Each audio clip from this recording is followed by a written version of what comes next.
Hey everyone, welcome back to the channel. Today we're diving into some shocking news that came out this Friday morning. The jobs report has been released, and the results, well, they've certainly grabbed everyone's attention. But something just doesn't seem right here, and I'm going to explain exactly what I mean by the end of this video. So stick around, because we have a lot to cover. Section 1. Jobs Report Overview. Alright, let's get right into it.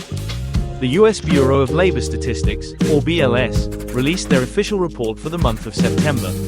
According to the numbers, the US economy added a net 254,000 jobs in September.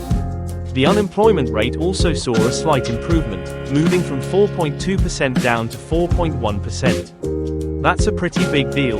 In fact, these numbers have absolutely blown away expectations.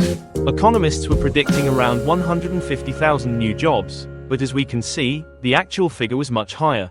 Section 2. Historical Context and Industry Insights. Let's take a quick look at how this compares to previous months. September's increase is the largest we've seen since March of this year. Here's the breakdown. While unemployment rates have been ticking up, now we're finally seeing them go back down. Now, if we dive deeper into the specific industries, it gets interesting. Restaurants and bars added the most jobs, with a total of 69,000 new positions. Healthcare came in next, adding 45,000 jobs. And the government sector chipped in with an additional 31,000 jobs. The hospitality industry saw a significant bump, adding 69,000 jobs compared to the average of just 14,000 per month over the last year. Section 3. White House Response and Strategy. Of course, right after the report was released, the White House wasted no time in celebrating the news. They issued an official statement, praising these figures as proof that their economic plan is working. They also mentioned the recent port strike, which has now ended, and how that's another boost for the economy. Remember when I predicted the strike would end within 2 weeks? Well, I'm happy to say I was right, and I was just trying to help everyone out by giving that insight. Section 4. JOLTS Report and Job Market Shifts. Now, let's shift gears a little to look at something very important from the JOLTS report. The data shows that the number of people quitting their jobs has dropped significantly. Why is this important? Well, if fewer people are quitting, it means that companies have fewer positions to fill. This has a big impact on the job market.